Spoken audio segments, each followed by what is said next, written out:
ہندوستان میں آیا اور ہندوستان کو اپنے کنٹرول میں لیا اور رول کیا for their own benefit, for their own interest, اپنے انٹرسٹ کو میٹ کرنے کے لیے، اپنے سیلفش موٹیوز کو فلفل کرنے کے لیے ہمارے کنٹریز پہ رول کیا۔ الگ الگ جگہوں پہ الگ الگ بڑے کنٹریز نے اپنا کالونی بنانا سٹارٹ کر دیا۔ فار ایگزامپل برٹش نے انڈیا کو بنا دیا، اسی طرح افریقن کنٹریز میں بہت سے کنٹریز کو، افریقن کنٹیننٹ میں بہت سے کنٹریز کو کالونی بنا تھا، ہمارے ایشیا میں بھی تھے۔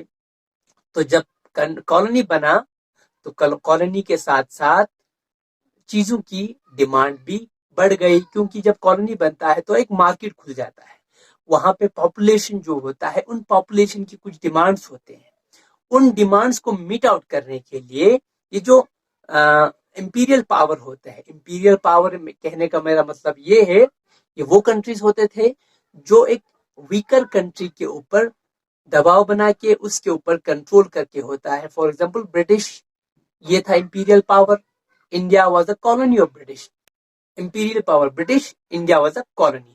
تو آپ ان دو چیز کو سمجھنے کی کوشش کیجئے، ایک ویکر کنٹری ہے، ایک ڈومیننٹ کنٹری ہے، ڈومیننٹ کنٹری ویکر کنٹری کو کنٹرول کرتا ہے اپنے بینیفٹ کے لیے، تو اس چیز کو کولونیلزم بھی کہتا ہے اور امپیریلزم بھی کہتا ہے۔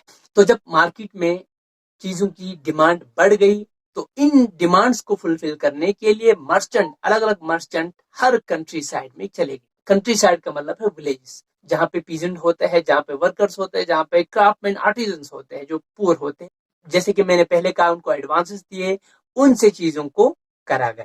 دوسرا کوشچن ہمارا یہ تھا کہ یہ ساری چیزیں ٹاؤن میں کیوں نہیں ہو رہا تھا، سٹیز میں کیوں نہیں ہو رہا تھا؟ سٹی میں کیسے ہوتا؟ سٹی میں گلڈ سسٹم بنا ہوا تھا۔ گلڈ مطلب آج کے زمانے میں ہم کہیں گے یونینز جب بنتے ہیں نا، مثال کے طور پر ٹریڈ یونین کہیں گے، یا ہم ڈرائیور یونین کہیں گے، بس یونین کہیں گے، ٹیچرز یونین کہیں گے، اسٹوڈنٹ یونین کہیں گے۔ کسی بھی کمیونٹی کا ایک گروپ بنتا ہے تو اس کو ہم یونین کہتا ہے۔ اسی طرح اس وقت یورپ میں ٹریڈ یونین بنا ہوا تھا، خاص کر سٹی میں۔ تو اس ٹریڈ یونین کو اس وقت کے راجا رانیوں کی طرف سے مونوپولی رائٹ ملا تھا کہ پرٹیکولر چیزیں کیونکہ اس سٹی میں ان چیزوں کے اوپر صرف ہمارا کنٹرول ہوگا، یہ ساری چیزیں فار ایگزامپل جو بھی کچھ پروڈکٹس ہوتے ہیں ان چیزوں کے اوپر ہمارا کنٹرول ہوگا، یہ ساری چیزوں کا مینوفیکچرنگ صرف ہم کر سکتا ہے، ان ساری چیزوں کو پروڈیوس ہم کر سکتا ہے۔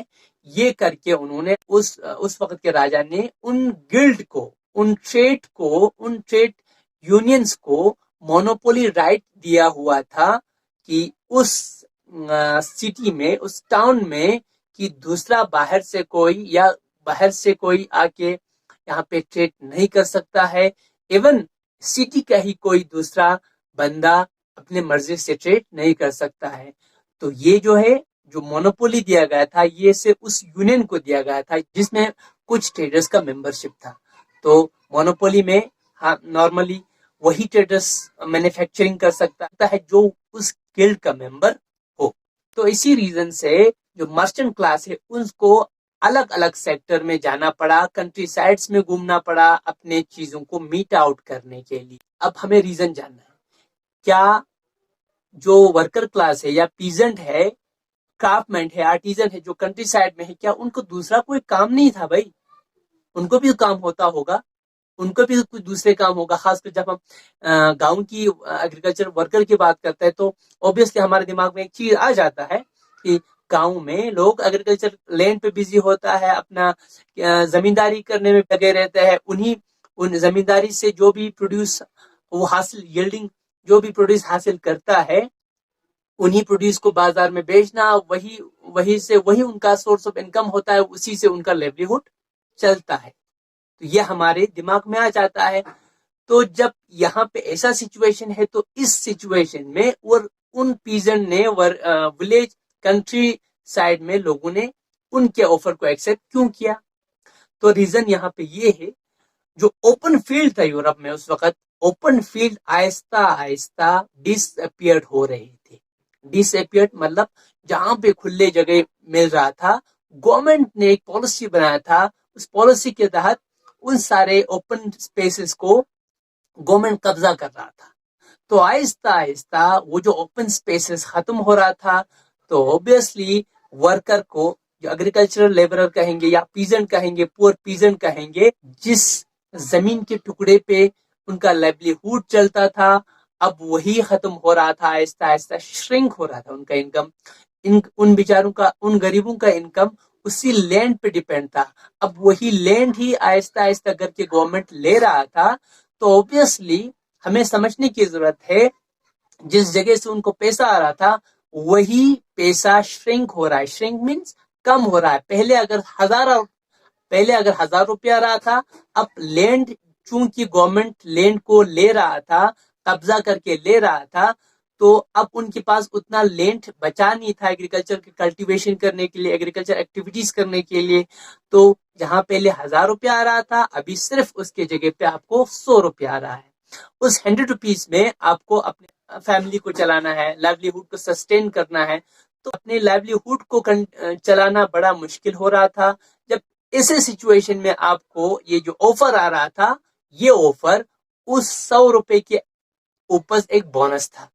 ان چیزوں کے لیے وہ بڑا ایکسائٹ رہتے تھے کب یہ مرچنٹ آ جائے, ان کو ایڈوانس دے جائے, ان کو کچھ اسائنمنٹ دیا جائے اور ان کے لائیولیہوڈ چلے.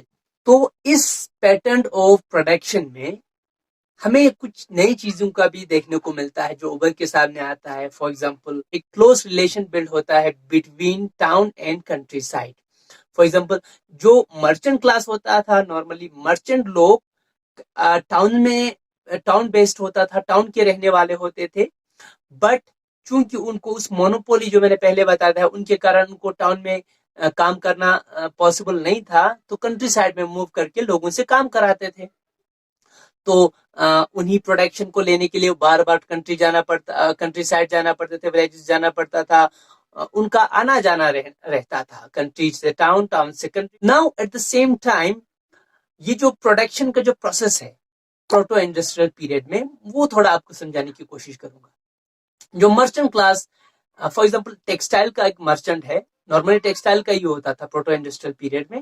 ٹیکسٹائل کا ایک مرچنٹ ہے, کلودیئر ہے, وہ کیا کرتا ہے فار کنٹری سائڈ میں موو کر کے وول کا را مٹیریل وول اسٹیبلر سے لیتے ہیں, یعنی کہ جو را مٹیریل سپلائی کرتا ہے ان سے را مٹیریل کو, وول کا را مٹیریل کلیکٹ کرتا ہے. را مٹیریل کلیکٹ کر کے لے جاتے ہیں دوسرا ایک پرسن کے پاس جو اسپننگ کا کام کرتا ہے, دھاگا بونتے تھے, ان کو وہ اسائنمنٹ دیتا تھا. ایک بار جب اسپننگ کا کام ختم ہو جاتا تھا وہاں سے لے جا کے ویور کے پاس چھوڑ دیتا تھا کپڑا بنانے کے لیے. وہاں پہ بھی بہت ٹائم لگتا تھا. آفٹر دیٹ ویور سے لے جا کر فلر کو, فلر سے ڈائر کو کلر کرنے کے لیے ہر ایک سٹیج پہ 20 سے 25 یا 30 تقریباً آن این ایوریج میں کہتا ہوں یہ ورکر انوالو ہوتے تھے, اور اس میں کچھ ٹائم بھی لگتا تھا. جب فائنلی ڈائی ہوتا تھا, ڈائی ہونے کے بعد اپنا جو گڈس ہے, گڈس کو لے جاتا تھے لندن. تو اسٹوڈنٹس لندن کو اس وقت فنیشنگ سینٹر کے نام سے بھی جانا جانے لگا. Now proto industrialization was thus a part of a network of commercial exchange. آپ کو یہ سمجھنا ہوگا کہ پروٹو انڈسٹریل پیریڈ میں ایک کمرشل ایکٹیویٹیز ہوتا تھا, ان کا ایک ایکسچینج ہوتا تھا. فار ایگزامپل پیمنٹ دے رہا ہے کنٹری سائڈ میں جا کے مرچنٹ, اور اس کے بدلے میں ایک گڈس تیار کر کے وہ لوگ اس کو بیچ رہا ہے. یہی مرچنٹ اس چیز کو انٹرنیشنل مارکیٹ میں لے جا کے بیچ رہا ہے. اٹ مینس کمرشل ایکٹیویٹیز کا یہاں پہ ایکسچینج ہو رہا ہے. تو پروٹو انڈسٹریل پیریڈ میں بھی یہ کمرشل ایکٹیویٹیز کا ایکسچینج ہو رہا ہے. ہمیں یہ چیزیں بھی سمجھنے کی ضرورت ہے. انٹرنیشنل مارکیٹ میں چیزوں کی سپلائی ہو رہا ہے, وہاں سے ڈیمانڈ آ رہا ہے, چیزوں کو پروڈیوس کیا جا رہا ہے کنٹری سائڈ میں, اور اس کو الگ الگ سٹیج سے گزرنا پڑ رہا ہے. فار ایگزامپل اسپننگ ہو رہا ہے, ویونگ ہو رہا ہے, فولڈنگ ہو رہا ہے, ڈائنگ ہو رہا ہے, اور فائنل فنیشنگ کا ٹچ بھی دے کے اس کو نیشنل مارکیٹ کے لیول پہ لے جا رہا ہے, جو آج کے زمانے میں بھی ایسا ہی پروسیس ہوتا ہے. بٹ ڈیفرنس یہ ہے آج ہم اسٹرکچر بناتا ہے, اس اسٹرکچر کے اندر سارے چیزوں کو سمیٹتا ہے, مشین انسٹال کرتا ہے, ورکر بھی وہی پہ ہوتا ہے, ٹیکنیکل اسسٹنٹ بھی وہی پہ ہوتا ہے, سارے لوگ ایک ہی روف کے اندر ہو کے ہم کام کرتے ہیں. بٹ اس وقت ویسا کوئی پیٹرن